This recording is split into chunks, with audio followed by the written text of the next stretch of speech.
আসসালামু আলাইকুম দর্শক শ্রোতা। আজকে আমি আপনাদের জন্য খুবই গুরুত্বপূর্ণ একটা ভিডিও নিয়ে আসছি। এই ভিডিওর বিষয়টি হচ্ছে যে আগে আপনার এনআইডি কার্ড বা স্মার্ট কার্ড হারিয়ে গেলে থানায় গিয়ে একটা জিডি করতে হতো। আর সেই জিডির কপি নিয়ে আপনি সেই সংশ্লিষ্ট থানায় নির্বাচন অফিসারের কাছে গিয়ে এই জিডি কপি সহ একটা আবেদন দিতে হতো। তারপর আপনি নতুন করে আপনার এনআইডি কার্ড বা স্মার্ট কার্ড পেতে হতো। কিন্তু এখন আর আপনার ওই যে থানায় গিয়ে যে জিডি করতে হয়, সেই জিডি করার প্রয়োজন নেই। এটা নির্বাচন কমিশন সবার জন্য একটা খুব উপকারী একটা ভালো কাজ করে দিয়েছে।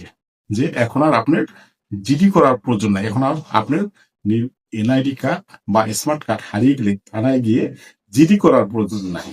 আপনি সরাসরি আপনার যেখান থেকে আপনি এনআইডি কার্ডটা করেছেন সেই সংশ্লিষ্ট থানার বা জেলার আপনার নির্বাচন অফিসারের কাছে গিয়ে একটা আবেদন করলে পরেই আপনি নতুন করে এনআইডি কার্ড বা স্মার্ট কার্ড পেয়ে যাবেন।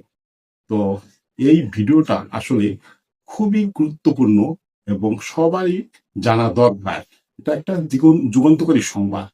তো আশা করি এই ভিডিওটার বিষয় সবাই যাতে জানতে পারে, এই জন্য প্রচুর পরিমাণে শেয়ার করে দিবেন।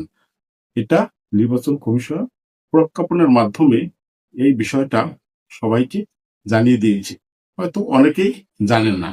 এই জন্য এই ভিডিওটা প্রচুর পরিমাণে শেয়ার করে দিবেন, যাতে করে সবাই এই বিষয়টা জানে।